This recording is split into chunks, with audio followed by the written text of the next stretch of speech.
kanina natanong yata ni Senator Bamakino, no, na talagang minsan sinasadya nyo, over-designed yung mga projects, pero ginagawa nyo, kung di substandard, yung under-design para lang mas may kitain, tama? Tama po, Your Honor.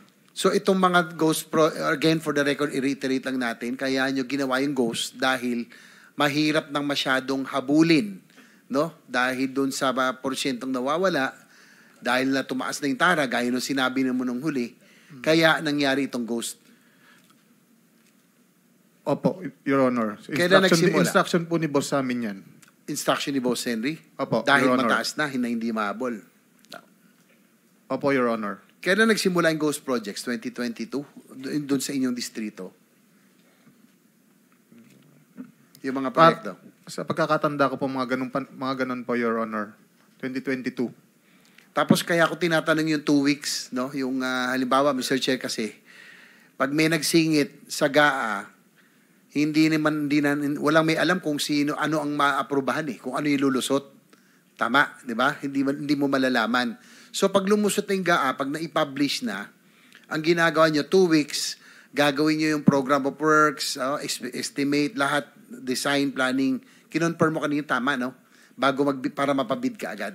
Tama po, Your Honor. So hindi ba ito nagre-resulta kung bakit nagkakaroon tayo ng substandard na mga proyekto dahil siyempre madalian yan Tama.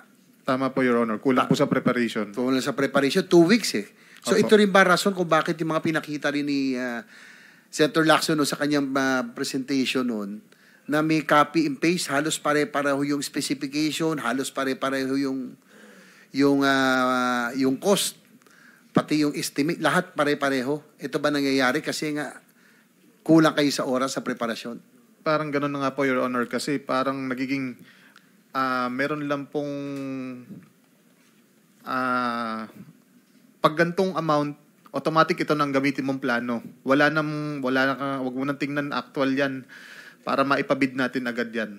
So ang concern, meron na pong standard na ganun, Your Honor. So ang concern lang, maihabol, maibid lahat. Tama po, sa Your Honor. 2 linggo. Tama po, Your Honor. So nakakabahala to sa Mr. Chair kasi yung mga proyektong mangyayari, ganun po, no?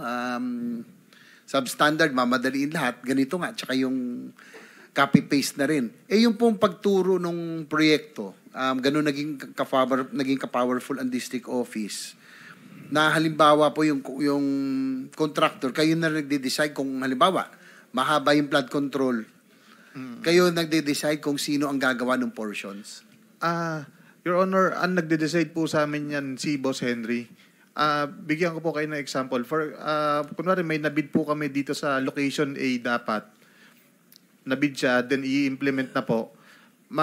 Dapat po, tapos pagdating mo po sa actual site ng site A, hindi po siya magagawa kasi may problema po sa mga tao, right of way, ganun po.